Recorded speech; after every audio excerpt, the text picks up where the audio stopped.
Assalamualaikum warahmatullahi wabarakatuh.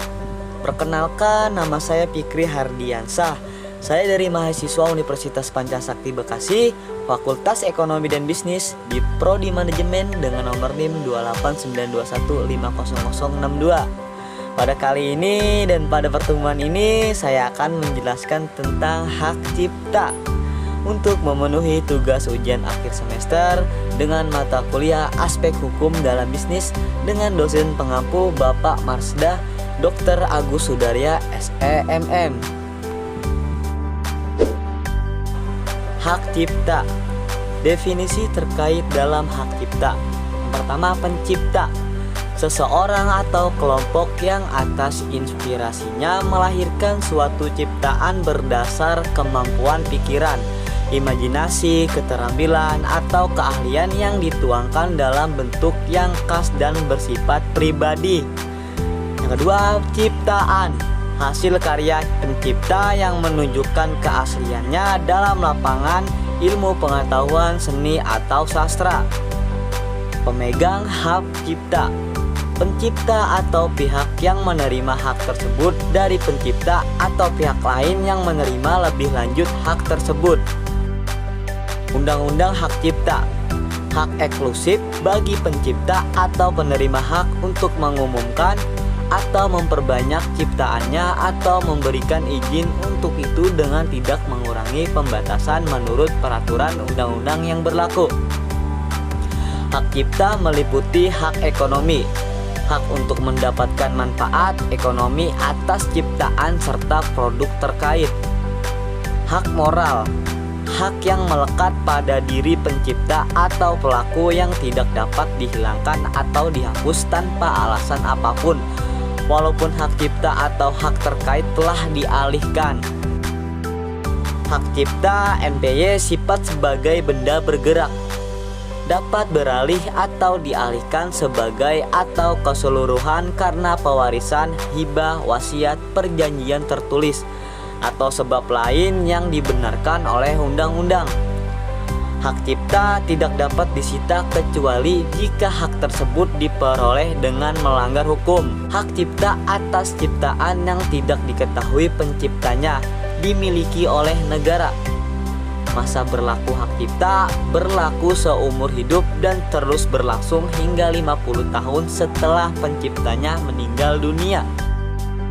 Dan di sini jenis ciptaan yang dilindungi yaitu buku, program komputer, pamflet, layout, karya tulis yang diterbitkan.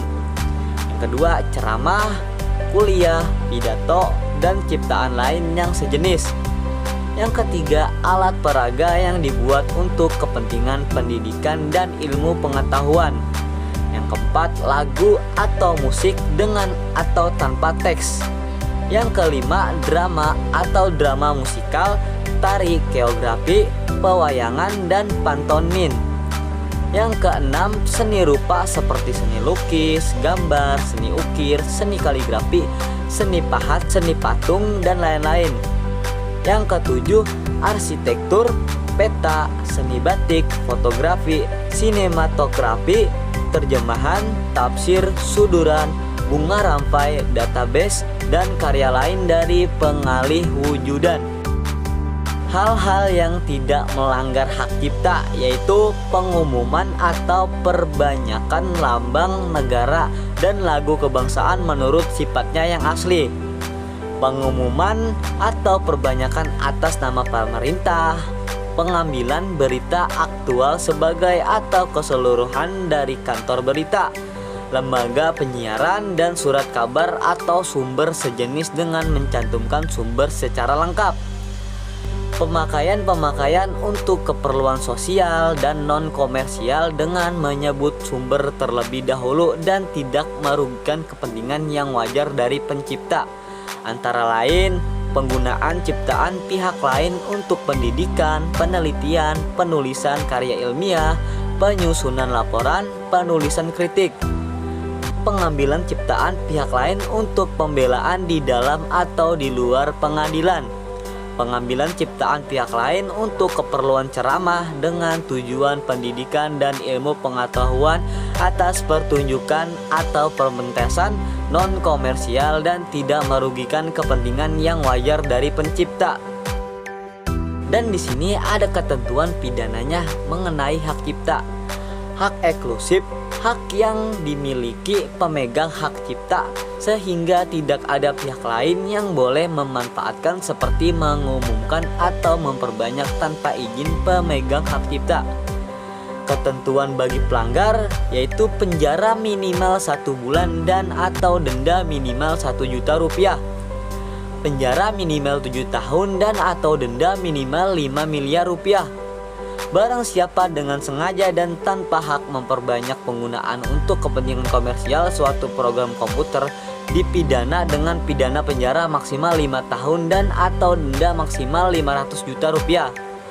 Ukuran kuantitatif untuk menentukan pelanggaran hak cipta sulit diterapkan, maka lebih tepat penentuan pelanggaran hak cipta didasarkan pada ukuran kuantitatif.